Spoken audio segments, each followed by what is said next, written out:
ঘণ্টাখানেকের হট্টমেলা নয়, রায় জানানোর প্ল্যাটফর্ম নয়, বাংলা টেলিভিশনে প্রথমবার যুদ্ধক্ষেত্র থেকে স্টুডিও, সোজা প্রশ্নের T20, ঘুরিয়ে নাক দেখাই না আমি, যখন তখন রং বদলাই না। আমি স্বর্ণালী, প্রশ্ন করি সোজাসুজি।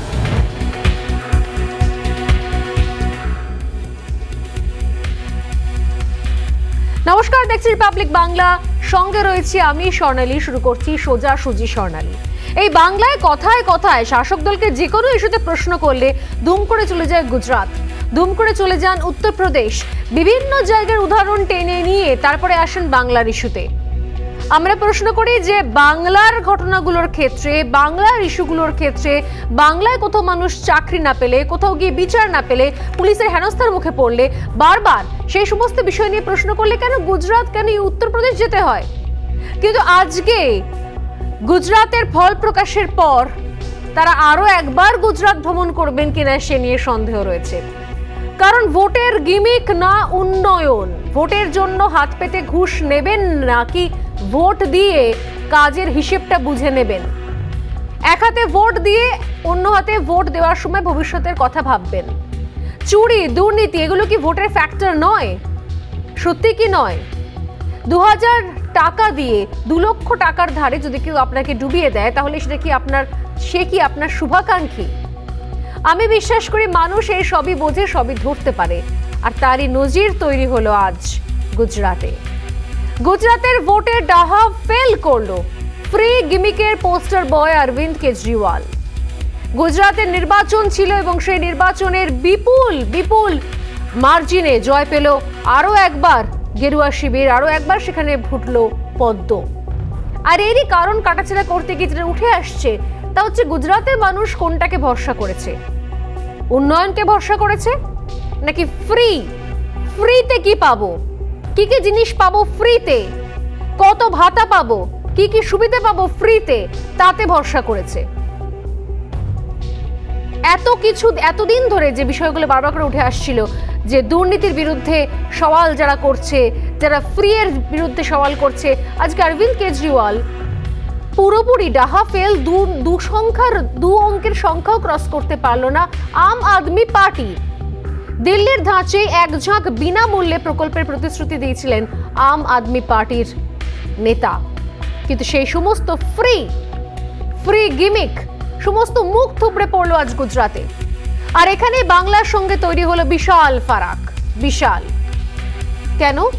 গুজরাটের 182টির মধ্যে মাত্র 6টি আসন পেল ফ্রি রাজনীতির ধ্বজাধারী আম আদমি পার্টি, যা চোখে আঙুল দিয়ে দেখিয়ে দিল গিমিক আর প্রকৃত উন্নয়নের বিভেদটা। আর এখানে বাংলার প্রসঙ্গ চলে আসে। বাংলায় দেখুন, চাকরি নেই, দুর্নীতির পাক সর্বত্র, ডিএ চাইলে পুলিশের লাঠি খেতে হচ্ছে, কিন্তু ভোট পেতে ভেটের রাজনীতি চলে এখানে পুরোদমে। গুজরাট পারল আম আদমি পার্টির ফ্রি পোস্টার বয়কে খারিজ করে আবারও তাদের যে বিশ্বাস উন্নয়ন, সেই উন্নয়নের সরকারকে রাখতে, কিন্তু বাংলার ছবি পুরোপুরি উল্টো। এখানে ভোট পেতে বেচা হয় লক্ষ্মীর ভান্ডারকে, এখানে ভোট পেতে স্কুল ছাত্রদের হাতে তুলে দেওয়া হয় ট্যাব, বাংলায় ভোট পেতে দেওয়া হয় বিয়ের খবর। ভোটের ভেট, এখানে ক্লাবকে হাজার হাজার টাকার অনুদানও দেওয়া হয় ভোটের ভেট হিসেবে। আর এভাবেই চলেই আসছে ঘুষ দিয়ে চলছে ভোট নেওয়ার কারবার, অথচ আমরা তা দেখেও দেখছি না। আর এই প্রশ্ন ওঠাটাই স্বাভাবিক, আর সেই প্রশ্ন উঠছে বঙ্গ রাজনীতিতেও। জানি শুরু হয়েছে তরজা। কি বলছেন সবাই?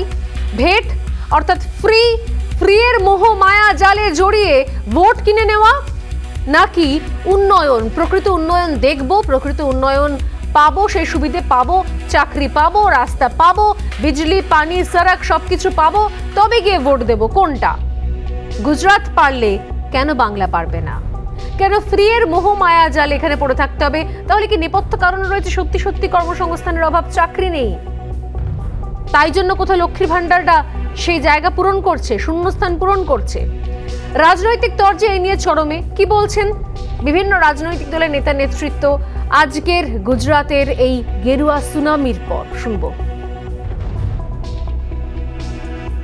আজকের এই জয়, গুজরাটের জয় প্রমাণ করে দিল যে আমরা পারি এবং আমরাই পারি আগামী নির্বাচনে সেদিনের সেই রাজীব গান্ধীর অ্যাচিভ যেটা উনি করেছিলেন 404টি লোকসভা কেন্দ্রে জয়লাভ করেছিলেন, সেই সংখ্যাটাকে পেরিয়ে যেতে। আজকে দেখা যাচ্ছে গুজরাটের ভোটাররা সারা রাজ্য জুড়ে গ্রামের মানুষ থেকে শুরু করে শহরের মানুষ, শিল্পাঞ্চলের মানুষ, জাতি, বর্ণ, ধর্ম নির্বিশেষে তারা বিজেপির ওপরে আস্থা রেখেছে। ভোটে জিতলেই সব পাপ স্খালন হয় না, বিজেপিরও হয় না, তৃণমূলেরও হয় না, বরঞ্চ আরো বেশি পাপের ধরা ধরে যায়। আসলে লোকে অ্যান্টি এস্টাবলিশমেন্ট হচ্ছে। গুজরাটে অ্যান্টি এস্টাবলিশমেন্টটা নানান কায়দায় কসরতে প্রধানমন্ত্রী তার দপ্তর, বিনিয়োগ, তার কর্পোরেট পুঁজিকে ব্যবহার করে দেশি বিদেশি সমস্ত শক্তিকে ব্যবহার করে নিয়ে তাহলে নির্বাচন কি হয়েছে বোঝাই যাচ্ছে। তবে সব কিছু ঘুরে শেষ কথা যেটা, পশ্চিমবঙ্গে কানুবিনে গীতি, পশ্চিমবঙ্গে ভারতবর্ষের সমস্ত পার্টি এক হলো, আগামী পঞ্চায়েত নির্বাচনে মানুষ তৃণমূল কংগ্রেসকেই বেছে নেবে। শাসক দল বলছেন গুজরাটের খবর জেনে আমাদের লাভ নেই, আমাদের আগামী পঞ্চায়েত নির্বাচন পাখির চোখ, আর সেখানে মানুষ তৃণমূল কংগ্রেসকেই বেছে নেবে। আর বিরোধীরা বলছেন যে মানুষ আসলে কিন্তু ধরতে পেরে গেছে, ফ্রি দিয়ে বেশি দিন ধরে মানুষের ভোট কুক্ষিগত করে রাখা যাবে না। দুয়ারে উন্নয়ন শুধু মুখে, আসলে সেই উন্নয়ন পৌঁছয় না, সেই উন্নয়ন ভূতে খেয়ে যায়। আসলে দেখা যায় যে সবকিছু হচ্ছে, উন্নয়নের কাজ চলছে, কিন্তু সেই উন্নয়নের কাজগুলো আসলে ভূতে খেয়ে যায়, কাটমানিতে খেয়ে যায়। তারপরও কি করে এত কনফিডেন্স শাসক দল? কনফিডেন্সের নেপথ্যে থেকে শুধুমাত্র বোমা বারুদের রাজনীতি? এই নিয়ে কিন্তু এই মুহূর্তে গুজরাটের রেজাল্টের পর আরো একবার রাজনৈতিক বিতর্ক চরমে বাংলার। এই মুহূর্তে সরাসরি আমি চলে যাব নয়াদিল্লিতে, সেখান থেকে রয়েছেন বিজেপির সর্বভারতীয় সহসভাপতি দিলীপ ঘোষ। আজ সোজাসুজি স্বর্ণালীতে সোজাসুজি। দিলীপ দা, স্বাগত আপনাকে রিপাবলিক বাংলা এবং আমার সোজাসুজি স্বর্ণালীতে। প্রথমেই দিলীপ দা, যে প্রশ্ন করব তা হলো যেটা নিয়ে আমি শুরু করেছিলাম, আম আদমি পার্টি এবং কংগ্রেস যেভাবে গুজরাটে ধরাশায়ী, এবং সেক্ষেত্রে ফ্রি এর গিমিক আম আদমি পার্টির থেকে কেউ বেশি দিতে পারেনি এ যাবৎকাল, এবং সেটা সাকসেসফুল দিল্লিতে। গুজরাটের ক্ষেত্রে কি এমন হলো যে তা মুখ থুবড়ে পড়লো? তাহলে কি কোথাও, এবং একই সঙ্গে দুর্নীতির বিরুদ্ধে নাড়া, যেটা অরবিন্দ কেজরিওয়াল ডে 1 থেকে করেছেন, তাহলে যদি সত্যি সত্যি প্রকৃত উন্নয়ন যদি দুয়ারে এসে দাঁড়ায়, তাহলে বিরোধীদের সত্যি সেই জায়গা থাকে না আর। সেখানে ফ্রি দেওয়ার দরকার হয় না, সেখানে দুর্নীতির বিরুদ্ধে নাড়া দেওয়ার দরকার হয় না, কারণ মানুষ উন্নয়ন চায়, মানুষ সুবিধে চায়, কাজ চায়। বাংলার ক্ষেত্রে শুধুমাত্র নামেই রয়েছে দুয়ারে উন্নয়ন, দুয়ারে সরকার, কিন্তু আসলে দুয়ারে বঞ্চনা। তাই জন্য কি এত বেশি ফ্রি এর রাজনীতি করতে হয় দিলীপ দা?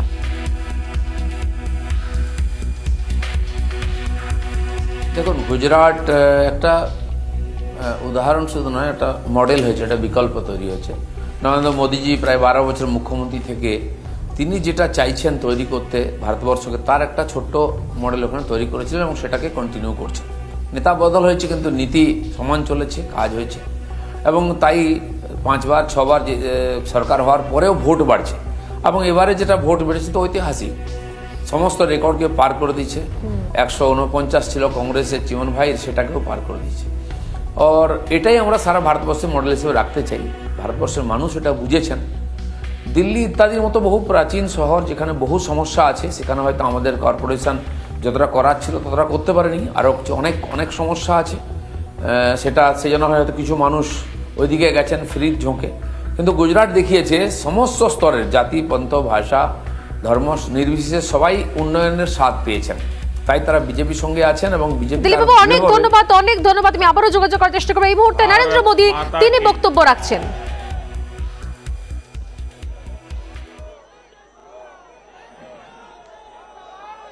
भारतीय जनता पार्टी के राष्ट्रीय अध्यक्ष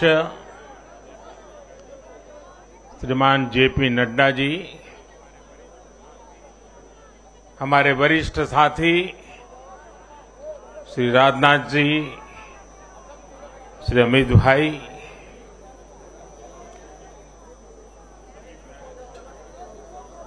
सभी प्यारे साथियों, मैं सबसे पहले जनता जनार्दन के सामने नतमस्तक हूं।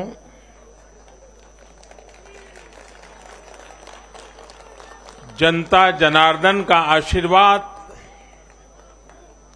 अभिभूत करने वाला है।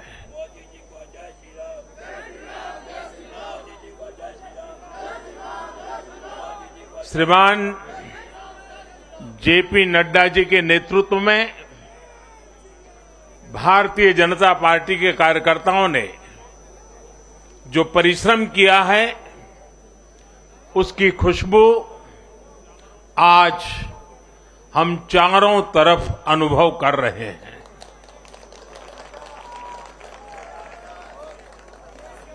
जहां भारतीय जनता पार्टी प्रत्यक्ष नहीं जीती, वहां भाजपा का वोट शेयर भाजपा के प्रति स्नेह का साक्षी है। मैं गुजरात और हिमाचल और दिल्ली और जनता का बहुत विनम्र भाव से आभार व्यक्त करता हूं। भाजपा के प्रति ये स्नेह देश के अलग अलग राज्यों के उपचुनाव में भी दिख रहा है। यूपी के रामपुर में भाजपा को जीत हासिल हुई है। बिहार के उपचुनावों में भाजपा का प्रदर्शन आने वाले दिनों का स्पष्ट संकेत कर रहा है। मैं आज चुनाव आयोग का भी अभिनंदन करता हूं, उनका आभार व्यक्त करता हूं। और ये चुनाव के दरमियान एक बहुत बड़ी बात जिसकी चर्चा होनी चाहिए थी, जहां तक मेरी जानकारी है, एक भी पोलिंग बूथ में रीपोलिंग करवाने की नौबत नहीं आई है।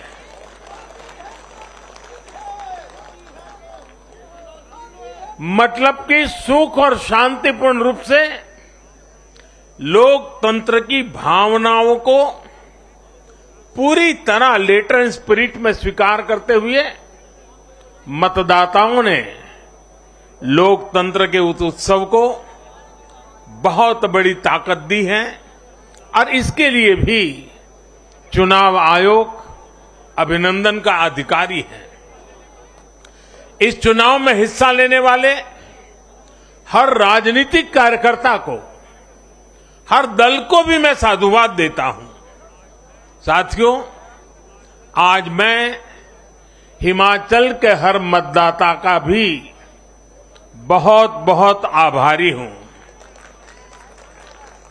जैसे अभी नड्डा जी बता रहे थे, हिमाचल के चुनाव में 1% से भी कम अंतर से ये हार जीत का फैसला हुआ है।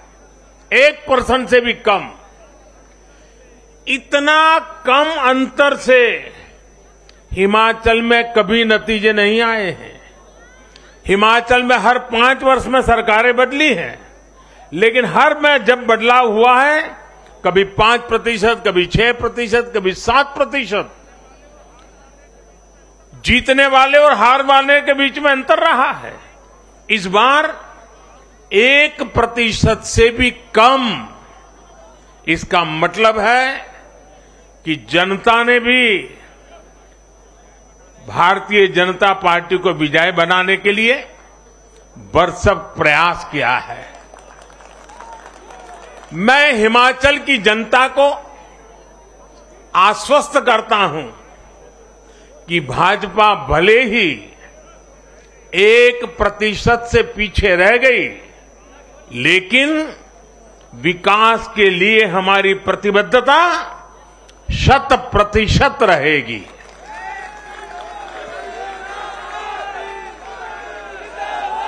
हिमाचल से जुड़े हर विषय को हम पूरी मजबूती से उठाएंगे और केंद्र सरकार के द्वारा हिमाचल की प्रगति का जो उसका हक है, उसमें भी कभी हम कमी नहीं आने देंगे। अभी जो मैंने दिल्ली का वर्णन सुना कि किस प्रकार से दिल्ली कॉरपोरेशन को विफल करने के इरादे से जनता के साथ धोखा किया गया। ये काम हम नहीं करते हैं। हम हिमाचल की प्रगति के लिए भी भारत सरकार की प्रतिबद्धता वैसी ही बनी रहेगी। साथियों, बीजेपी को मिला जन समर्थन इसलिए भी महत्वपूर्ण है क्योंकि ये ऐसे समय में आया है जब भारत अमृत काल में प्रवेश कर चुका है। ये दिखाता है कि आने वाले 25 साल सिर्फ और सिर्फ विकास की राजनीति के ही है। भाजपा को मिला जन समर्थन नए भारत की आकांक्षाओं का प्रतिबिंब है। भाजपा को मिला जन समर्थन भारत के युवाओं की युवा सोच का प्रकटीकरण है। भाजपा को मिला जन समर्थन गरीब, दलित, वंचित, पिछड़े, शोषित, आदिवासियों के सशक्तिकरण के लिए है। लोगों ने भाजपा को वोट दिया क्योंकि भाजपा का हर सुविधा को प्रत्येक गरीब, मध्यम वर्गीय परिवार तक जल्द से जल्द पहुंचाना चाहती है। लोगों ने भाजपा को वोट दिया क्योंकि भाजपा देश के हित में बड़े से बड़े और कड़े से कड़े फैसले लेने का दम रखती है।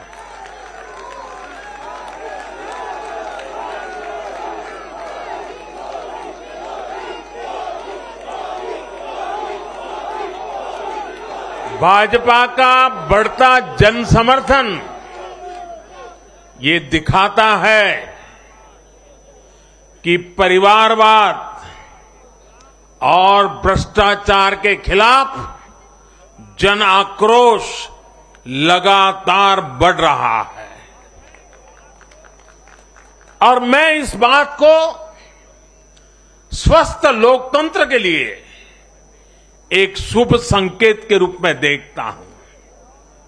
और साथियों, इस बार वाकई गुजरात ने तो कमाल ही कर दिया है।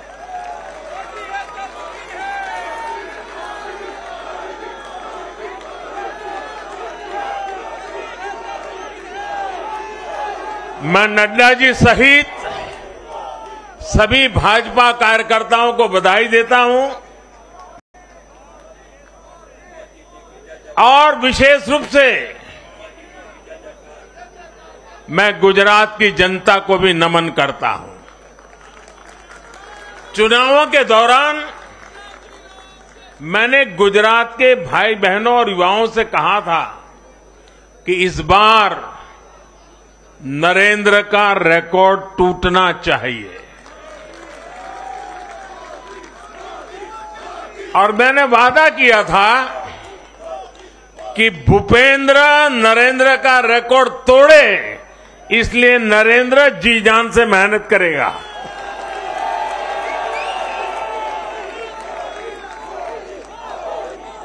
और गुजरात की जनता ने तो रिकॉर्ड तोड़ने में भी रिकॉर्ड कर दिया। उसने गुजरात की स्थापना से लेकर के अब तक सारे रिकॉर्ड तोड़ दिए। गुजरात के इतिहास का सबसे प्रचंड जनादेश भाजपा को देकर गुजरात के लोगों ने नया इतिहास बना दिया है। 2.5 दशक से निरंतर सरकार में रहने के बावजूद इस प्रकार का प्यार अभूतपूर्व है, अद्भुत है। लोगों ने जाति, वर्ग, समुदाय और हर तरह के विभाजन से ऊपर उठकर भाजपा को वोट दिया है। भारतीय जनता पार्टी गुजरात के हर घर का हिस्सा है, गुजरात के हर परिवार का हिस्सा है। साथियों, इस चुनाव में गुजरात में 1 करोड़ से भी ज्यादा ऐसे वोटर्स थे जिन्होंने मतदान किया, लेकिन ये वो मतदाता थे जिन्होंने कभी भी कांग्रेस के कुशासन को, उसकी बुराइयों को देखा नहीं था। वे फ्रेश थे, उन्होंने सिर्फ भाजपा की ही सरकार को देखा था। और युवाओं की तो प्रकृति होती है कि वो हमेशा सवाल पूछते हैं, जांचते हैं, परखते हैं, उसके बाद किसी फैसले पर पहुंचते हैं। युवा सिर्फ इसलिए किसी पार्टी को वोट नहीं करते क्योंकि वो दशकों से सत्ता में रही या फिर उस पार्टी के नेता किसी बड़ी परिवार के हैं। युवा तभी वोट देते हैं जब उन्हें भरोसा होता है, जब उन्हें सरकार का काम प्रत्यक्ष नजर आता है। और इसलिए आज युवाओं ने जब भाजपा को भारी संख्या में वोट दिया है, सीट से लेकर वोट तक के सारे रिकॉर्ड तोड़ दिए हैं, तो इसके पीछे का संदेश बहुत स्पष्ट है। इसका मतलब है कि युवाओं ने हमारे काम को जांचा, परखा और उस पर भरोसा किया है। इसका मतलब ये है कि युवा भाजपा की विकास वाली राजनीति चाहते हैं। इसका मतलब है कि युवा ना तो जातिवाद के बहकावे में आते हैं, न परिवारवाद के।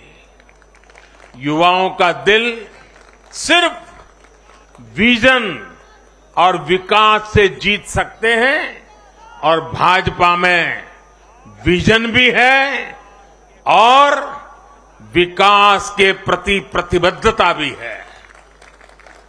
साथियों, आज एक और बात याद करने वाली है।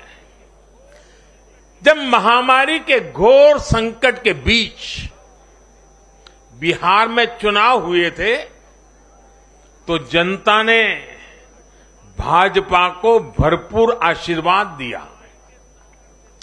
जब महामारी के संकट से बाहर निकलते हुए असम, यूपी, उत्तराखंड, गोवा, मणिपुर एक के बाद एक चुनावों में जनता ने भारतीय जनता पार्टी को ही चुना। और आज जब भारत विकसित भारत के लक्ष्य की प्राप्ति के लिए आगे बढ़ रहा है, तो भी देश की जनता का भरोसा सिर्फ और सिर्फ भाजपा पर है।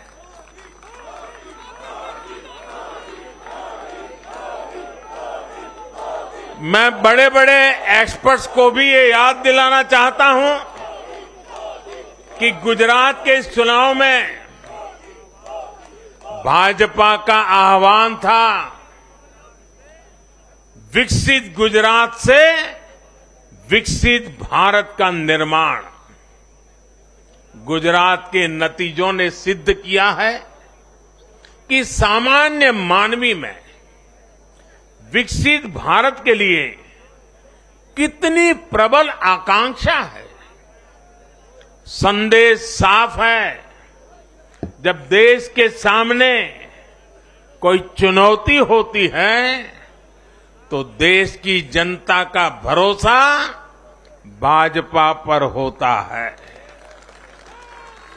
जब देश पर कोई संकट आता है तो देश की जनता का भरोसा भाजपा पर होता है।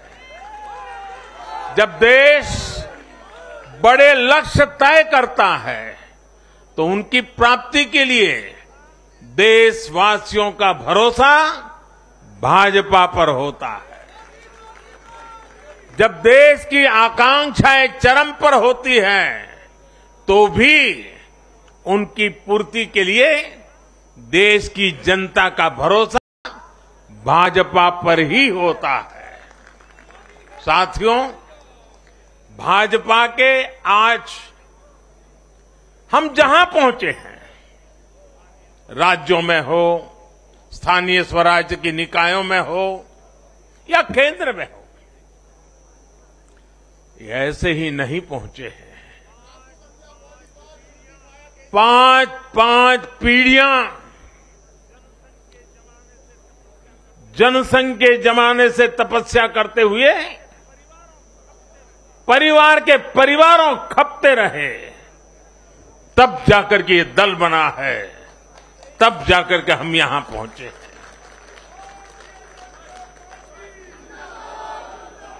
भाजपा के लिए लाखों समर्पित कार्यकर्ताओं ने अपना जीवन खपा दिया है।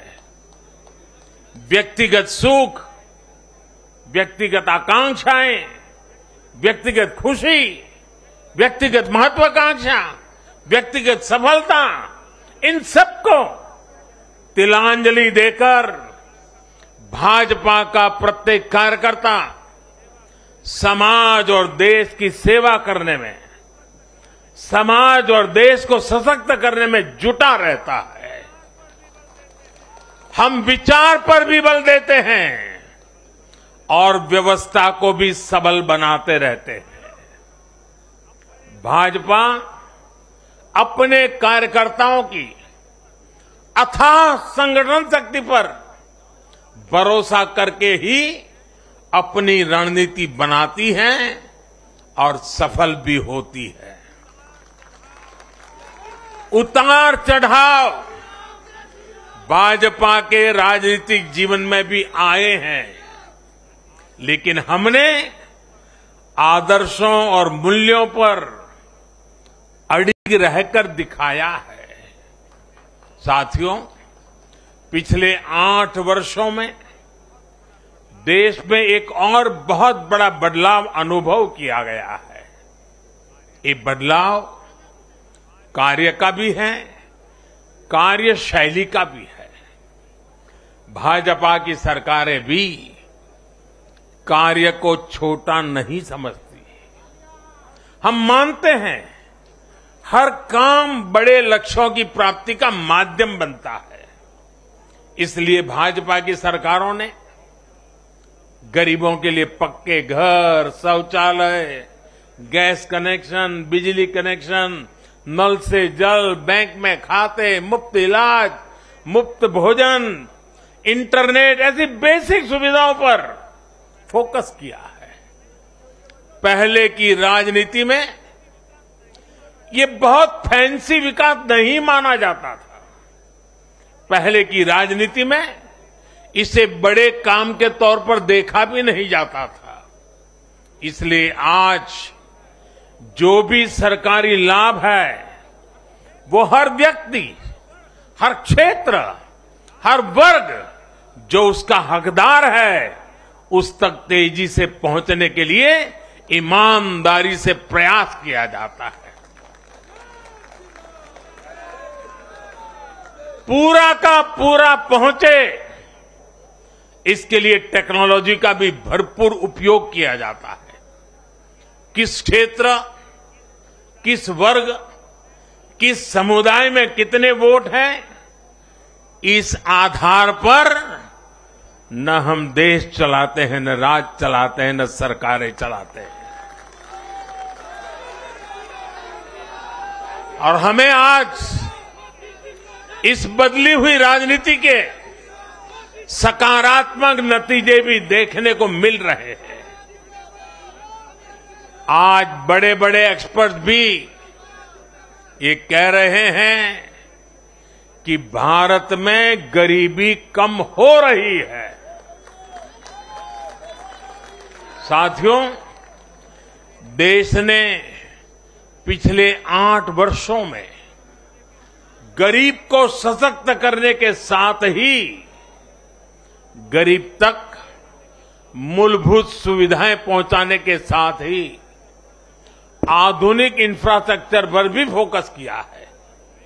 रोड हो, रेल हो, एयरपोर्ट्स हो, टनल्स हो, सोलर पावर प्लांट हो, स्टेडियम हो, ऑप्टिकल फाइबर नेटवर्क हो, जो भी हो, सबसे उत्तम हो, सबसे श्रेष्ठ हो, ये आकांक्षा लेकर आज भारत चल रहा है।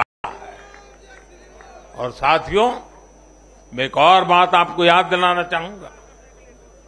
हम सिर्फ घोषणा करने के लिए घोषणा नहीं करते, हम राष्ट्र निर्माण के व्यापक मिशन के लिए निकले हुए लोग हैं। इसलिए सिर्फ 5 वर्ष के राजनीतिक नफा नुकसान को देखते हुए हम कोई भी घोषणा नहीं करते।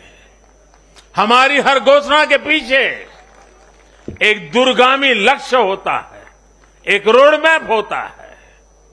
ये बात स्पष्ट है कि देश आज शॉर्टकट नहीं चाहता। देश का मतदाता आज इतना जागरूक है कि क्या उसके हित में है, क्या उसके अहित में है, वो अच्छी तरह जानता है। देश का वोटर जानता है कि शॉर्टकट की राजनीति का कितना बड़ा नुकसान देश को उठाना पड़ेगा।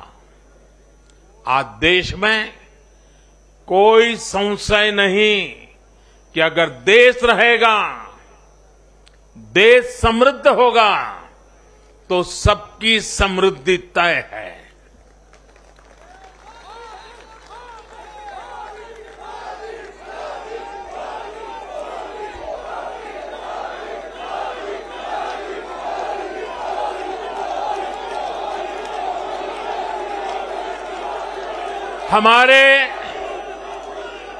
हमारे पूर्वजों के पास अनुभव का अगाध ज्ञान था और अनुभव के निचोड़ से कहावतें बनती थी। और हमारे यहां हमारे पूर्वजों ने हमें विरासत में दी हुई एक कहावत है, आमदनी अठन्नी और खर्चा रुपया। अगर ये वाला हिसाब रहेगा तो क्या स्थिति होगी, ये हम दुनिया में हमारे अड़ोस पड़ोस में आज भली भांति देख रहे हैं। और इसलिए आज देश बहुत सतर्क है। देश के हर राजनीतिक दल को ये याद रखना होगा कि चुनावी हथकंडों से किसी का भला नहीं हो सकता। साथियों, आज के जनादेश में एक और संदेश है। समाज के बीच दूरियां बढ़ाकर राष्ट्र के सामने नई चुनौतियां खड़ी करके जो राजनीतिक दल तत्कालिक लाभ लेने की फिराक में रहते हैं, उन्हें देश की जनता, देश की युवा पीढ़ी देख भी रही है और समझ भी रही है।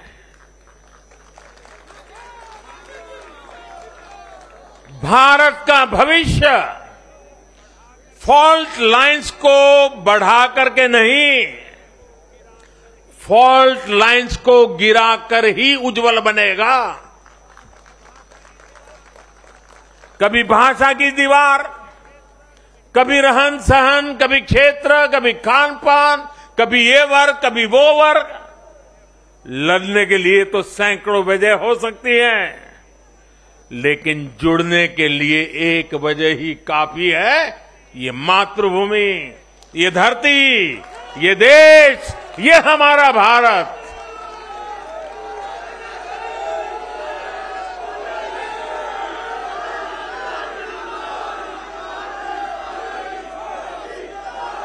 जीने के लिए और मरने के लिए इससे बड़ी वजह कोई और नहीं हो सकती। इसलिए हमें देश प्रथम, इंडिया फर्स्ट की भावना के साथ आगे बढ़ना है। साथियों, मुझे खुशी है कि आज भारत के गांव हो या शहर, गरीब हो या मिडिल क्लास, किसान हो या श्रमिक, सभी की पहली पसंद भाजपा है।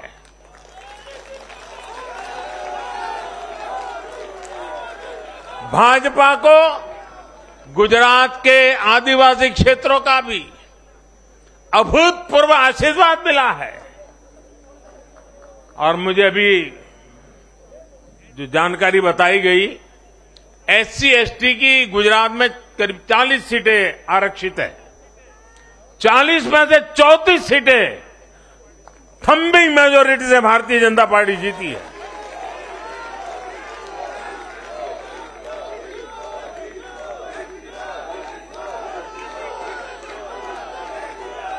आज आदिवासी भाजपा को अपनी आवाज मान रहे हैं। आज भाजपा को आदिवासी समुदाय का जबरदस्त समर्थन मिल रहा है। इस बदलाव को पूरे देश में महसूस किया जा रहा है। ऐसा इसलिए हो रहा है क्योंकि दशकों तक जिन आदिवासियों की आकांक्षाओं को नजरअंदाज किया गया, वो अब देख रहे हैं कि भाजपा लगातार उनकी उम्मीदें पूरी करने में जुटी है। ये भाजपा ही है जिसके प्रयासों से देश को पहली आदिवासी राष्ट्रपति मिली है। ये भाजपा ही है जिसने आदिवासी कल्याण के लिए बजट बढ़ाया और आदिवासी क्षेत्रों में विकास को रफ्तार दी। भाजपा सरकार ने ऐसे अनेक कदम उठाए हैं जिससे आदिवासी समुदाय के लोगों को आर्थिक रूप से मजबूत बनाया जा रहा है। देश भर में आदिवासी स्वतंत्रता सेनानियों के म्यूजियम बनाकर भाजपा आजादी के उन वीर योद्धाओं को सम्मान दे रही है। भगवान बिरसा मुंडा के जन्मदिन को भाजपा सरकार में ही जनजातीय गौरव दिवस घोषित किया गया है। हमारे इन प्रयासों ने आदिवासी युवाओं को उनके स्वाभिमान को ऊंचा किया है। आज भाजपा आदिवासियों को सशक्त करने के लिए हर संभव प्रयास कर रही है। साथियों, आजकल हर चुनाव नतीजों के बाद ये चर्चा भी बहुत होती है कि देश की माताएं, बहनें, बेटियां भाजपा पर इतना आशीर्वाद क्यों बरसाती है।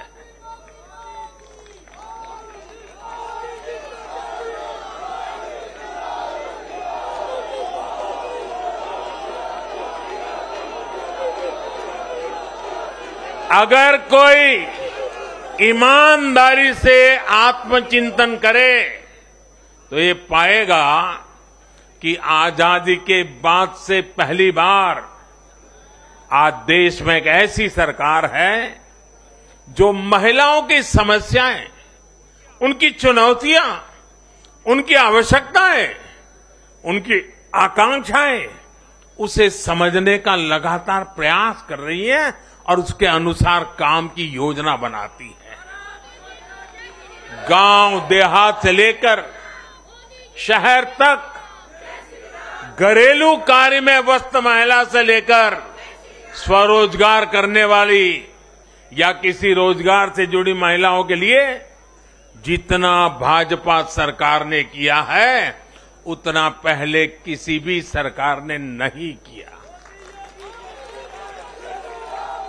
महिलाओं के लिए पहले की सरकारों के 70 साल के कार्यों की तुलना में भाजपा सरकार के 7-8 साल के कार्य कहीं ज्यादा रहे और इसलिए आज जब भी चुनाव होते हैं तो देश की माताएं, बहनें, बेटियां कमल के निशान का सिर्फ बटन ही नहीं दबाती, उनके हाथों में एक आशीष का भाव होता है, आशीर्वाद का भाव होता है।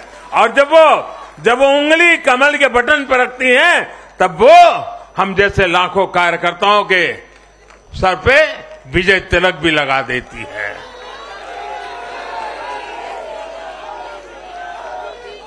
महिलाओं के मुद्दे भाजपा के लिए चुनावी मुद्दे नहीं है, बल्कि भाजपा की हर योजना का वो प्राण तत्व है। महिलाओं का जीवन आसान बनाना हो, महिलाओं को ज्यादा से ज्यादा रोजगार के, स्वरोजगार के अवसर मुहैया कराना हो, ये भाजपा का कमिटमेंट है। मैं इसे अपनी सरकार का सौभाग्य मानता हूं कि हमें महिला सशक्तिकरण के लिए इतना कुछ करने का मौका देश की जनता ने दिया है। साथियों, आने वाला समय देश के लिए, हम सभी के लिए बहुत महत्वपूर्ण है। सबका साथ, सबका विकास, सबका विश्वास और सबका प्रयास, इस भावना पर आगे बढ़ते हुए हमें विकसित भारत के लिए काम करना है। हमें मिलकर एक दूसरे के साथ काम करना है। आइए, नागरिक के रूप में हम विकसित भारत के संकल्प के साथ जुड़े, विकसित भारत के इस अभियान से जुड़े। और मैं फिर एक बार देश भर के लाखों कार्यकर्ताओं को 5-5 पीढ़ी की तपस्या को आगे बढ़ाने के लिए हृदय से धन्यवाद करता हूं, अभिनंदन करता हूं। मैं जनता जनार्दन को भी प्रणाम करता हूं। उनके निरंतर आशीर्वाद हमारे लिए नित्य नूतन ऊर्जा बन जाते हैं। ये निरंतर समर्थन हमें सात्विक भाव से, सेवा भाव से, समर्पण भाव से कार्य करने की शक्ति देता है। जब हमें जनता जनार्दन का आशीर्वाद मिलता है तो हमें अधिक परिश्रम करने की प्रेरणा जगती है, अधिक पुरुषार्थ करने का संकल्प जगता है और संकल्पों को सिद्ध करने के लिए जीवन खपा दे करके सिद्धि तक पहुंचाने के लिए हम लगे रहते हैं, क्योंकि जनता जनार्दन, इसे हम ईश्वर का रूप मानते हैं। और यही सामर्थ्य, यही शक्ति एक सेवक के भाव से, सेवा भाव से, समर्पण की अप्रतिम राह को पकड़ते हुए चलते रहना, चलते रहना, चलते रहना, चरैवेति चरैवेति चरैवेति, इसी मंत्र को लेकर के हम चल रहे हैं। भाइयों बहनों, इस चुनाव में अब बहुत लोगों को जानने पहचानने का भी अवसर मिल चुका है। पिछले कुछ चुनावों का एक बड़े कैनवास पर एनालिसिस करना चाहिए कि जो अपने आप को न्यूट्रल कहते हैं, जिनका न्यूट्रल होना जरूरी होता है, वो कहां खड़े होते हैं, कब कैसे रंग बदलते हैं और कैसे कैसे खेल खेलते हैं, वो अब देश को जान लेना बहुत जरूरी है, बहुत जरूरी है। उत्तराखंड का इतना बड़ा चुनाव हुआ, कितनी जमानतें जब्त हुई, किसकी हुई, कोई चर्चा नहीं। हिमाचल में इतना बड़ा चुनाव हुआ, कितने लोगों की जमानत जब्त हुई, कितने लोगों का बुरा हाल हुआ, कोई चर्चा नहीं। भाइयों बहनों, उन लोगों को भी जानना चाहिए, पहचानना चाहिए कि ये भी ठेकेदार है।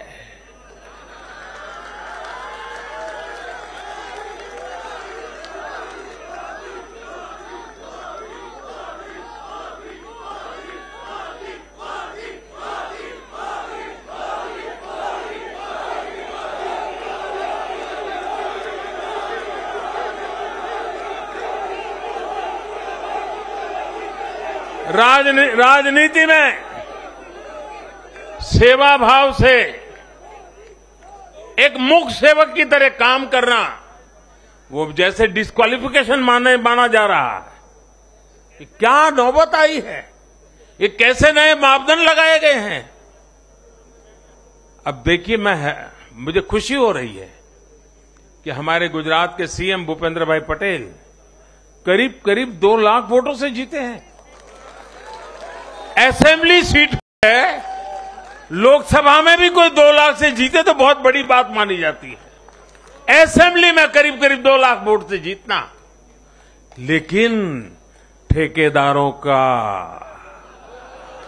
उनका तराजू कुछ और है। और इसलिए भाइयों बहनों, हमें निरंतर विपरीत इन जुल्मों के बीच में आगे बढ़ना है। हमें अपनी सहन शक्ति को बढ़ाना है, हमें अपनी समझ शक्ति को बढ़ाना है, और हमें हमारे सेवा भाव का विस्तार भी करना है, हमारे सेवा भाव की गहराई भी बढ़ानी है, और सेवा भाव से ही जीतना है। क्योंकि जो जहां बैठा है वो बदलने वाला नहीं है, उसका इरादा नेक नहीं है जी। और इसलिए हमारी कसौटी है, हर पल हमारी कसौटी है। और मैं तो कभी कभी मानता हूं, और खास करके 2002 के बाद मैं विशेष रूप से मानता हूं, शायद मेरे जीवन का कोई पल ऐसा नहीं गया, कोई कदम ऐसा नहीं रहा जिसकी धज्जियां न उड़ा दी गई हो, जिसकी आलोचना नहीं, धज्जियां उड़ा देना, बाल नोच लेना।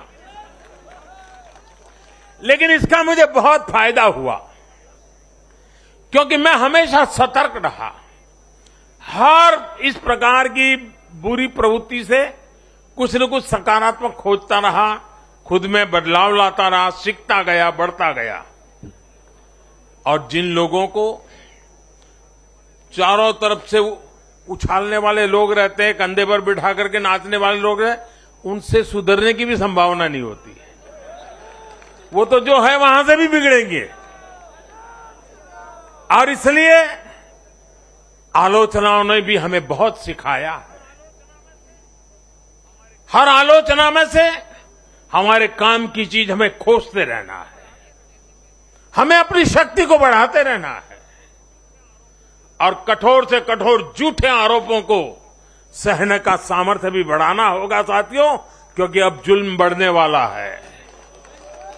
अब मान के चलिए, मुझ पर भी बढ़ने वाला है, आप सब पर भी बढ़ने वाला है, क्योंकि ये सहन नहीं कर पाएंगे, ये पचा नहीं पाएंगे। और उसका जवाब यही है, हमें अपनी सहन शक्ति बढ़ाना है, हमें अपनी समझदारी का विस्तार करना है, हमें अधिक से अधिक लोगों को समावेश करने की दिशा में अपने हाथ चौड़ा करके लोगों को स्वीकारना है, स्वागत करना है। सकारात्मक रास्ता, सेवा भाव का रास्ता, समर्पण का रास्ता, यही मार्ग हमने चुना है, वही मार्ग हमको यहां पहुंचाया है। और आगे भी हमारे पुरुषार्थ से, परिश्रम से देश की आकांक्षाओं वाला ये देश भी बनेगा। 2047 जब हिंदुस्तान आजादी के 100 साल मनाएगा, विकसित भारत हमारे नौजवानों के हाथ में हम देके जाएंगे। दोस्तों बोलिए भारत माता की, भारत माता की, भारत माता की। बहुत बहुत धन्यवाद। भारत माता की। श्री नरेंद्र मोदी जिंदाबाद, श्री नरेंद्र मोदी जिंदाबाद। मैं धन्यवाद करता हूं आदरणीय प्रधानमंत्री जी का, श्री शेष नेतृत्व का।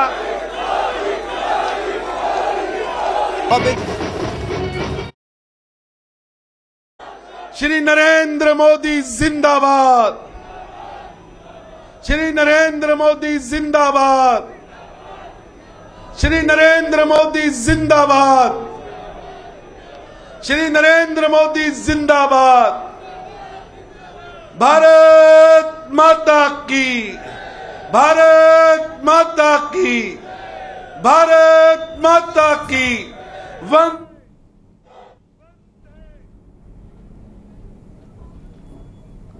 দিল্লিতে বিজেপির সদর দপ্তরে প্রধানমন্ত্রী নরেন্দ্র মোদী এতক্ষণ ভাষণ দিলেন এবং গুজরাটের যে জয়, সেই জয়ে কোথাও মানুষ যে বিজেপির উপর ভরসা রেখেছে, উন্নয়নের উপর ভরসা রেখেছে, দেশের যুব সমাজ যে বুঝতে পারছে যে আসলে দুর্নীতিকে ছাপিয়ে, আসলে পরিবারতন্ত্রকে ছাপিয়ে আসলে উন্নয়ন কথা বলে, আসলে উন্নয়নে যে কথা বলে, সেই উন্নয়নের উপরে যে ভরসা রেখেছেন মানুষ এবং আগামী দিনেও রাখবে, সেই বার্তাই কিন্তু দিলেন নরেন্দ্র মোদী। নরেন্দ্র মোদীর পুরো ভাষণ আজকে গুজরাটের গেরুয়া সুনামির পরে পুরো ভাষণ আবার দেখুন একটু পরে রাত ৮টায়, শুধুমাত্র রিপাবলিক বাংলায়। সুজি।